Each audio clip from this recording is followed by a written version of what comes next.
دوای تەواوبوونی وادەی دیاریکراوی مامۆستایانی خوێندنی کوردی بۆ بەڕێوەبەرایەتی گشتی پەروەردەی کەرکووک سەبارەت بە مامۆستایانی خوێندنی کوردی و گواستنەوەی ڕاژەکانیان بۆ سەر ناوەند جارێکی تر دەستەی مامۆستایانی ناڕازی لە بەردەم بەڕێوەبەرایەتی پەروەردەی کەرکووک گرت بوونەوە و لە بەیاننامەیەکدا داوایان کرد هەرچی زووە بەڕێوەبەرایەتی پەروەردەی کەرکووک ئەو نووسراوە بۆ بەغداد بکات بە مەبەستی گواستنەوەی ڕاژەکانیان.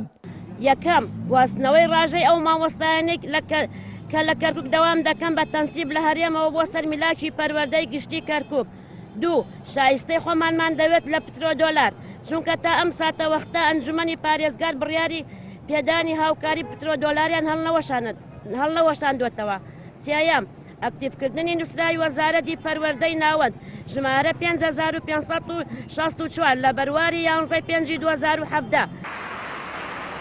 زیاتر لە 10 ساڵە نزیکەی 7000 مامۆستا و فەرمانبەری خوێندنی کوردی لە کەرکووک داوا دەکەن ڕاژەکانیان بگوازرێتەوە بۆ بەغداد بەڵام بە هۆکاری سیاسی و دەستێوەردانی هەردوو حزبی دەسەڵات نەتوانراوە ئەو بڕیارە بدرێت. بەڕێوەبەری خوێندنی کوردیش ئاشکرای دەکات بە نووسرا و ئاگاداریان کردوونەتەوە کە سەرۆک وەزیرانی عێراق ناوێت ئەو بڕیارە لە بەرژەوەندی مامۆستایانی خوێندنی کوردی دەربکات.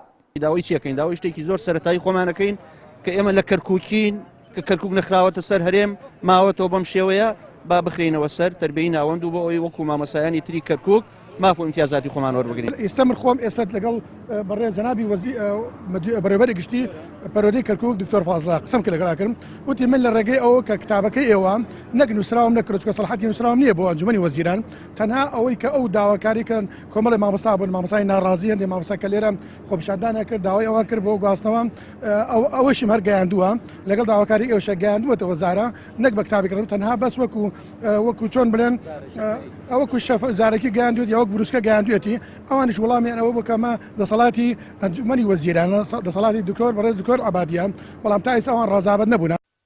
لە شاری کەرکووک لە دوای ڕووخانی ڕژێمی بەعس و دامەزاندنی بەشی خوێندنی کوردی نزیکەی 7000 مامۆستا و فەرمانبەر لە 500 قوتابخانە وانە دەڵێنەوە و خزمەت بە خوێندنی کوردی دەکەن بەڵام هاوشێوەی هەرێم هەردوو حزبی دەسەڵات دەستیان خستە نێو خوێندنی کوردی و مامۆستا و بەڕێوەبەر و قوتابخانەکانیان دابەش کرد بەسەر یەکدا بە جۆرێک ڕێگەیان نەدا ئەو مامۆستا و فەرمانبەرانە ڕاژەکانیان بگوازرێتەوە سەر ناوەند تا بتوانن لە بۆنە حزبەکانی خۆیاندا بەکاریان بێنن. چیانووری کەناڵی ئاسمانی پەیام کەرکووک.